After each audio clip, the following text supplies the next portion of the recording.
नमस्कार, स्वागत आप सभी का। आपके साथ मैं हूं पुनीत। आज क्रिमिनल्स में बीजेपी नेता सना खान के मर्डर मिस्ट्री की पड़ताल करेंगे। क्यों एमएलए से हुई पूछताछ ये भी बताएंगे। सना खान की मां मांग रही है इंसाफ। इसके साथ ही होगा प्रेमिका से मुलाकात। प्रेमी का मर्डर, एक रात में डबल मर्डर की ये वारदात दहला देती है। क्या कभी आपने सुना मजाक में मर्डर हो जाए? तो ये वारदात भी दिखाएंगे। और हाँ, ठगी की वारदात से होशियार करती वो खबर दिखाएंगे जो कह रही है वो नोट फेंकेंगे, उठाना नहीं। 5 लाख रुपए की ठगी लाइव होगी।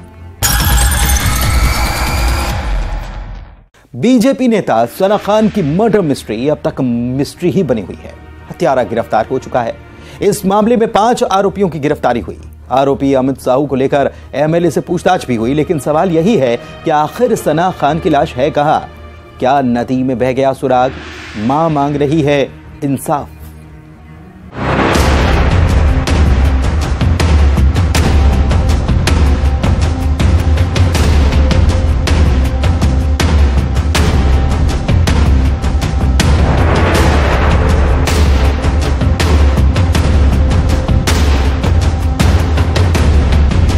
आरोपी है मेन, उसको जो है फांसी, बस मैं यही चाहूंगा।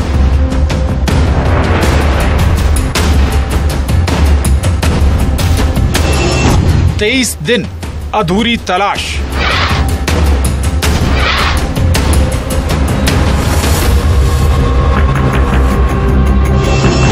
जंगल में सर्चिंग, नदी में तलाश।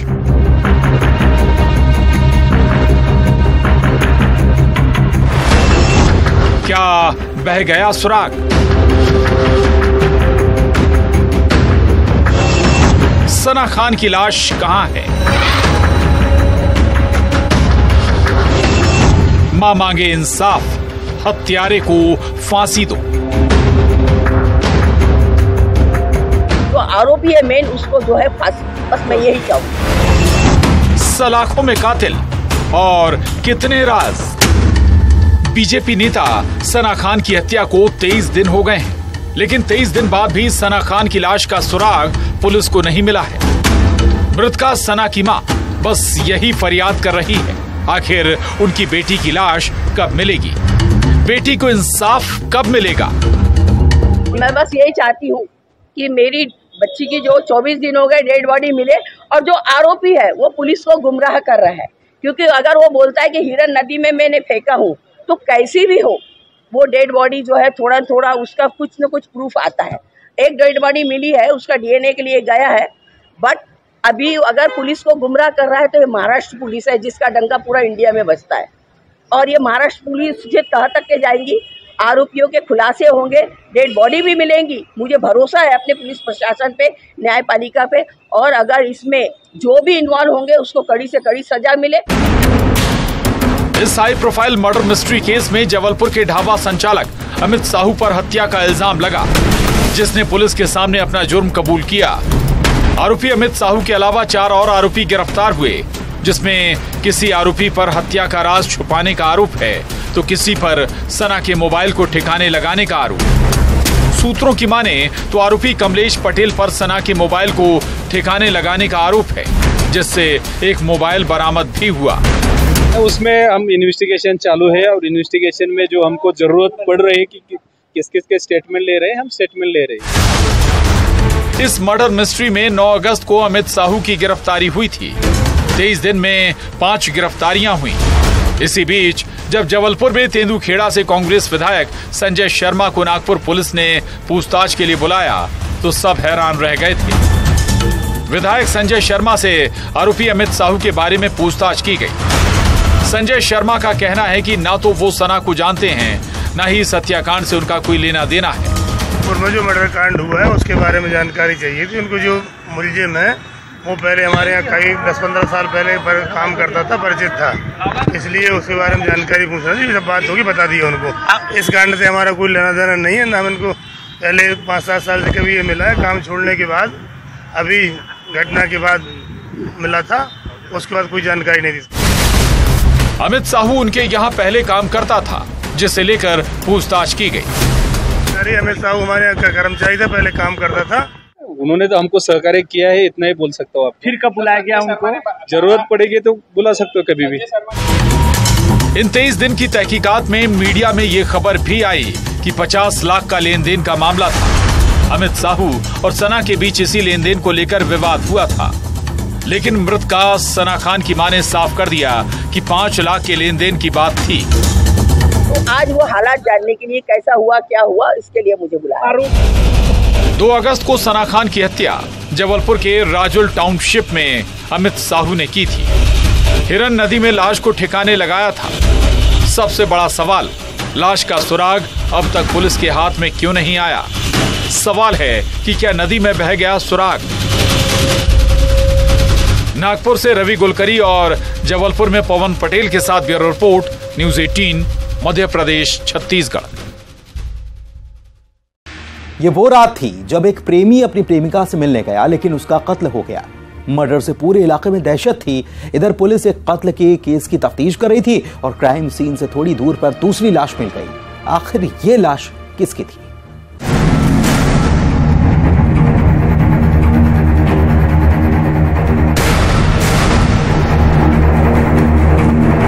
यहाँ पे नशा पत्ती करने वाले बहुत ज़्यादा व्यक्ति लोग नशा पत्ती करते हैं। धमकी चमकी गुंडागर्दी यहाँ पे होते रहता है। क्या बताएं, हमको कुछ सूझ ही नहीं रहा है कि हम लोग क्या बोले क्या नहीं बोले। बस हमारे यहाँ दहशत भरी हुई है। आज भी यहाँ एक मर्डर यहाँ सामने हुआ, दूसरी मर्डर पीछे मिल गया। यहाँ तो डॉन बन गए, सब आदमी गुंडा बन गए हैं। यहाँ तो जीना मुश्किल हो गया हमारा, तो आम पब्लिक यहाँ जी नहीं सकते।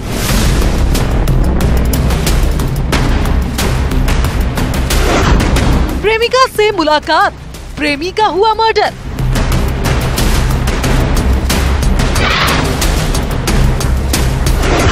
हत्यारों ने बुनी जुर्म की अलग कहानी।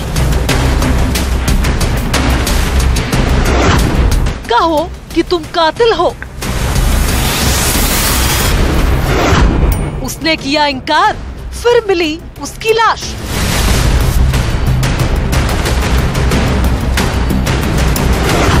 बिलासपुर में डबल मर्डर, दहशत भरी वो रात। सुनिए इन महिलाओं से इस इलाके में जो हुआ उसकी दहशत को। क्या बताएं, हमको कुछ सूझ ही नहीं रहा है कि हम लोग क्या बोले क्या नहीं बोले। बस हमारे यहाँ दहशत भरी हुई है। पूरा रात भर 3 बजे रात तक के पुलिस वाले लोग हम लोग परेशान के दरवाजा खटका, तुम ही लोग मर्डर किए हो, तुम लोग देखे हो, और हम लोग सब सो जाते हैं। इतने मजबूरी में जिंदगी काट रहे हैं कि पूछो मत। प्रशासन नहीं जानती थी ये मोहल्ला कैसा है। प्रशासन को पता है ये मोहल्ला क्रिमिनल मोहल्ला है, फिर भी हम लोग को यहाँ पे लाके बसाया गया। दहशत की गवाही देती ये तस्वीर है जब एक प्रेमी का बेरहमी से कत्ल कर दिया। राजेश रावत की धारदार हथियार से हत्या कर दी गई, जो बिलासपुर के सरकंडा थाना इलाके के इमली भाटा में प्रेमिका से मिलने गया था, लेकिन उसकी लाश मिलती है। रात में एक लाश मिली। पुलिस आरोपियों की धरपकड़ कर रही थी, जगह जगह दबिश दे रही थी। तभी इस इलाके में दूसरी लाश भी मिली। आखिर दूसरा कत्ल किसका हुआ और क्यों? ये लाश थी नाना दाऊ की। आखिर डबल मर्डर की ये मिस्ट्री क्या है? क्षेत्र में आज रात को एक पहले डेड बॉडी मिली थी, जिसकी जब जांच की गई तो उसमें एक युवक की लाश मिली और उसमें ये पता चला कि उसका कहीं ना कहीं किसी ने मर्डर किया है। तो रात को उसमें धरपकड़ की गई तो 4 लोगों को पकड़ा गया। सुबह जब उस एरिया की सर्च की गई तो उसमें एक और डेड बॉडी मिली। इस डबल मर्डर का मास्टरमाइंड बड़का यादव है। आखिर नाना दाऊ कौन है, उसका कत्ल क्यों हुआ और प्रेमिका से मुलाकात करने आए राजेश रावत की हत्या इन आरोपियों ने क्यों की? भला आरोपियों को इस बात से क्यों एतराज था? पूरा प्रकरण जो है इसमें ये पता चला है कि एक व्यक्ति था जो कुछ प्रेम प्रसंग का मामला था। अटल निवास के पास वो गया था और वो जिसके पास मिलने के लिए जा रहा था उनसे पहले भी विवाद हुआ था प्रेम प्रसंग को लेकर के। तो उन लोगों ने जब पूछा तो उसके बाद वहाँ उसके साथ उन लोगों ने धारदार हथियार से और डंडे से मारपिटाई कर दी, जिसकी उसके वही मृत्यु हो गई।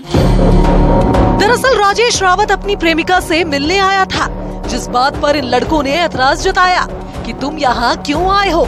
राजेश के आने का विरोध किया। इस बात को लेकर राजेश की भी आरोपियों से बहस हुई और उसके बाद आरोपियों ने चाकू डंडे से वार करके राजेश की हत्या कर दी। अब नाना दाऊ के कत्ल की पीछे की वजह सुनिए। नाना दाऊ आरोपी बड़का यादव का साथी है। जिसके पास मृतक राजेश का मोबाइल रखा था। बड़का यादव ने नाना दाऊ से कहा कि वो राजेश की हत्या का इल्जाम अपने ऊपर ले ले। ये सुनकर नाना दाऊ दंग रह गया। उसने हत्या का इल्जाम अपने सिर पर लेने से इनकार किया और इसी बात पर आग बबूला हुए आरोपियों ने अपने ही साथी की हत्या कर दी।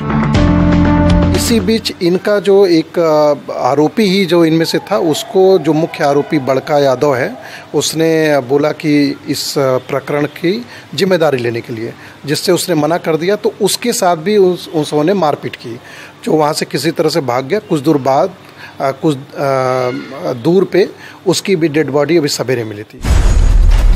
क्राइम सीन से कुछ दूरी पर नाना दाऊ की लाश झाड़ियों में मिली। ये जो सभी आरोपी पकड़े गए हैं, ये चारों आरोपी ये नशे के ये लोग नशा हमेशा करते थे, नशेड़ी लोग हैं और अटल निवास में रहते थे। और इनका भी आपराधिक रिकॉर्ड की भी हम लोग जांच कर रहे हैं। सभी आरोपियों को हम लोगों ने गिरफ्तार किया। डबल मर्डर की ये वारदात लॉ एंड ऑर्डर पर कई सवाल खड़े कर रही है। बिलासपुर से उमेश मौर्य के साथ bureau report, news 18, Madhya Pradesh, Chhattisgarh. दोस्तों के बीच अक्सर मजाक की बातें होती है, लेकिन क्या कभी आपने सुना मजाक किसी की जान ले सकता है? कुछ ऐसा ही एक शहर में हुआ। मजाक में दोस्त ने दोस्त पर कमेंट किया और मजाक में हो गया दोस्ती के रिश्ते का कत्ल। सीसीटीवी में सुराग कैद है।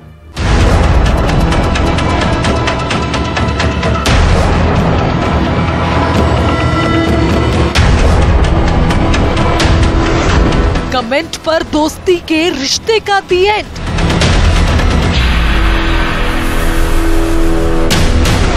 सीसीटीवी में कैद सुराग।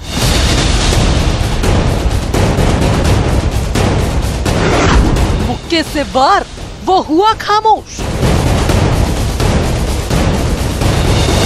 अस्पताल पहुंचा हत्यारा, फिर हुआ फरार। मजाक मजाक में मर्डर। इस सीसीटीवी फुटेज से पुलिस वाले उस मर्डर की तफ्तीश कर रहे हैं, जब हत्यारा खुद बेसुध हुए शख्स को अस्पताल ले गया। लेकिन जब उसे डॉक्टरों ने ये बताया कि जिसे वो लेकर आया है उसकी मौत हो चुकी है, और बस ये सुनकर ही आरोपी के चेहरे पर हवाइयां उड़ने लगी। वो लाश को छोड़कर फरार हो गया। अंबिकापुर की कोतवाली थाना पुलिस इस केस की तफ्तीश कर रही थी और हत्यारे की लोकेशन मिली झारखंड के गढ़वा में। उसका किसी के साथ विवाद हो गया अचानक से वहीं पे, तो फिर वो उसको मार दिया गर्दन पे मुक्का बांध के। फिर उसके बाद मैं अपने गाड़ी में बैठा था, देखा तो फिर वो गिर गया, तो आया, मैं उसको उठा के लाया हॉस्पिटल आया तो डॉक्टर लोग बोल दिए कि मृत हो गया। जाहिर सी बात है आपके जहन में भी ये सवाल उठ रहे होंगे, आखिर इस हत्या के पीछे वजह क्या है और क्यों कोई कत्ल के बाद अस्पताल पहुंचेगा? तो यहाँ हत्या होना ही नहीं थी, बल्कि मजाक मजाक में ये मर्डर हो गया। पूरा मामला तफसील से बताते हैं। अंबिकापुर के कंपनी बाजार में शारदा सब्जी थोक दुकान में अजीत यादव और धर्मेंद्र गुप्ता दोनों पिकअप ड्राइवर हैं। ड्राइवरी का काम करते थे। दोनों की दोस्ती हुई। अक्सर दोनों के बीच मजाक भी होता था, लेकिन ये मजाक धर्मेंद्र गुप्ता की जान ले गया। आखिर मर्डर और मजाक की कहानी क्या है? दरअसल वारदात वाले दिन धर्मेंद्र गुप्ता ने अजीत यादव पर मजाक में ऐसा कमेंट किया कि उसे ये बात चुभ गई, जिसने अपने दोस्त धर्मेंद्र को तैश में आकर गाल में मुक्का मार दिया। आरोपी के मुताबिक उसका इरादा दोस्त की जान लेने का नहीं था। हंसी मजाक में एक गाली गलौज मृतक के द्वारा अजीत यादव को दिया गया है बोल के बोल रहा है, और उसी में अजीत यादव को गुस्सा आकर उसमें मारपीट किया और उसी मारपीट के दौरान धर्मेंद्र गुप्ता का मौत हो गई। और आरोपी को आज गढ़वा से गिरफ्तार करके लेके आए और उसको आज विधिवत न्यायिक रिमांड में भेजा जा रहा है। मुक्के के वार से धर्मेंद्र का सिर पिकअप से टकराया और वो बेसुध हो गया। अस्पताल ले जाने तक बहुत देर हो चुकी थी।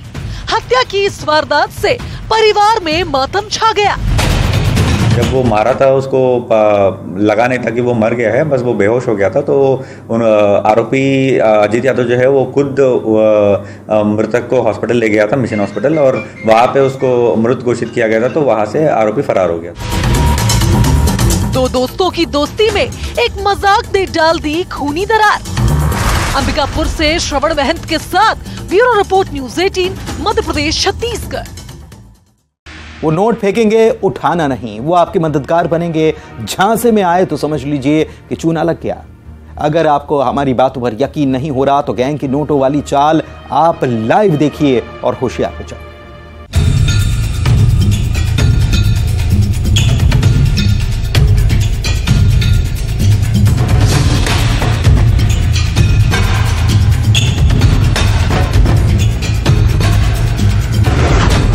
वो आंखों से काजल चुराए, मददगार नटवरलाल उड़ाए होश, वो रुपए फेंकेंगे, उठाना नहीं।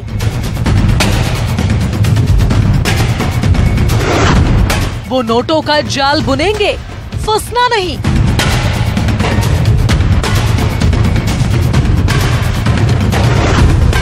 $5 लाख की ठगी लाइव।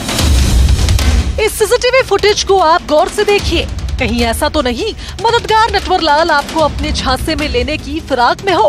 हम ऐसा क्यों कह रहे हैं तो 5 लाख की ठगी आपको लाइव दिखाते हैं। बस आप देखते जाइए कैसे ये बहरूपिये नोटों वाली चाल चलते हैं।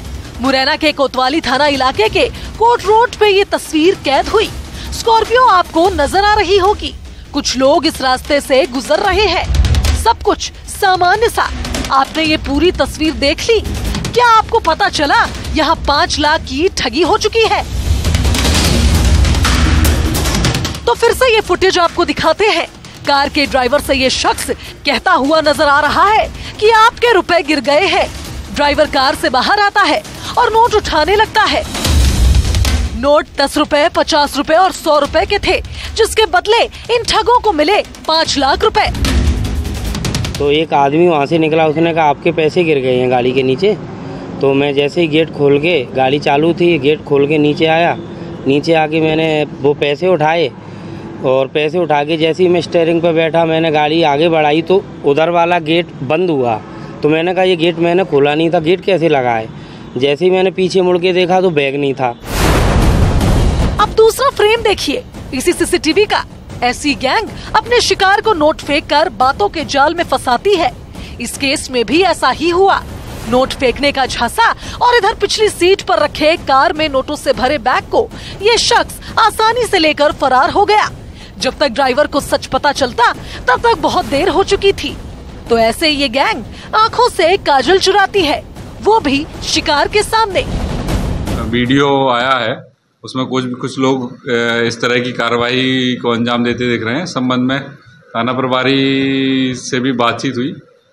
इसमें मूल रूप से ये घटनाक्रम समझ में आ रहा है कि स्कॉर्पियो के बाहर कुछ पैसे 10 रुपए के नोट, 100 रुपए के नोट ऐसे फैला दिए और एक व्यक्ति ने आकर के ड्राइवर से कहा कि कुछ पैसे आपकी गाड़ी से बाहर निकल गए हैं। इस तरीके से धोखाधड़ी करके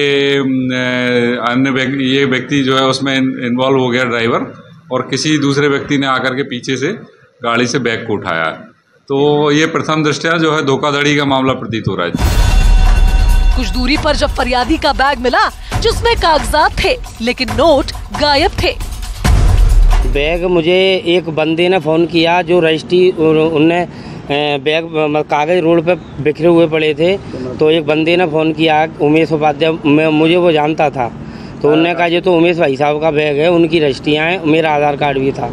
तो उसने मुझे बताया कि बैग यहाँ पड़ा है। तो मैं तुरंत वहाँ से फिर गाड़ी लेके तुरंत भग के आया, दौड़ के आया। बैग मिला था, मुझे पैसे नहीं मिले थे। इसमें अभी फरियादी के अनुसार ये 5 लाख रुपए हैं, पर अभी इसकी तस्दीक करनी पड़ेगी कि वास्तविकता में कितना अमाउंट है। अब पुलिस इस सीसीटीवी फुटेज से इस गैंग की तलाश कर रही है। तो जरा आप भी होशियार रहिए, कहीं ऐसे गिरोह का अगला शिकार आप न बन जाए। तो ऐसी गैंग नोट फेंकेगी लेकिन उठाना नहीं।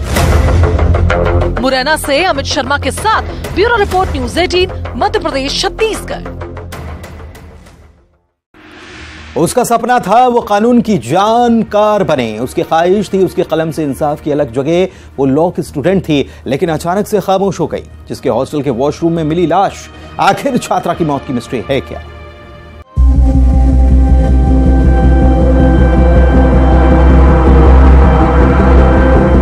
इस कॉलेज में सब गमगीन है।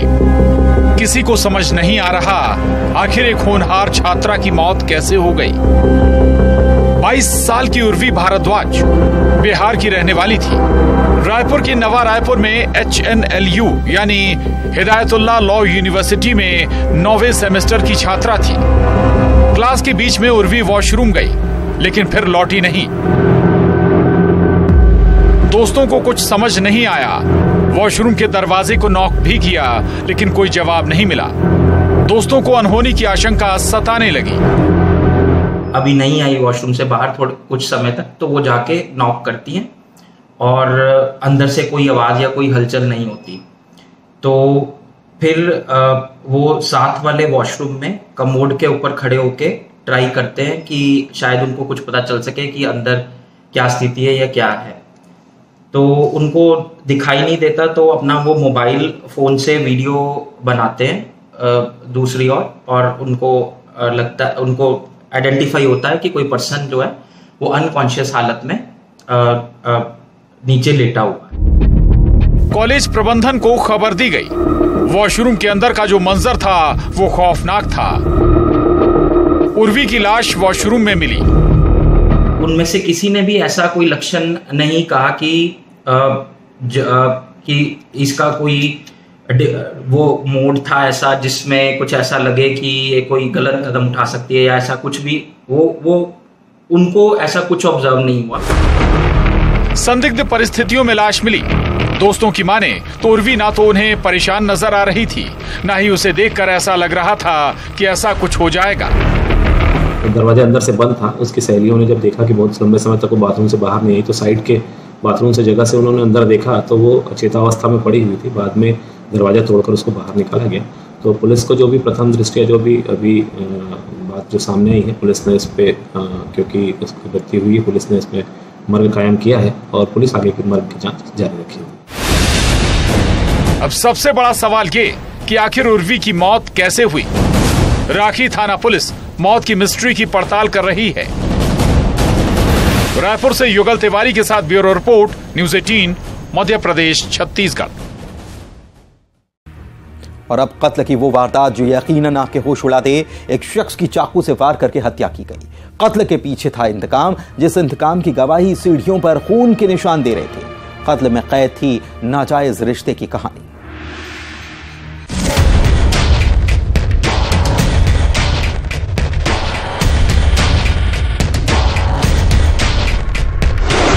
सीढ़ियों पर वहशीपन के निशान, मकान मालिक का इंतकाम, चाकू से वार हैवानियत की हदें पार। वो जान गया था राज,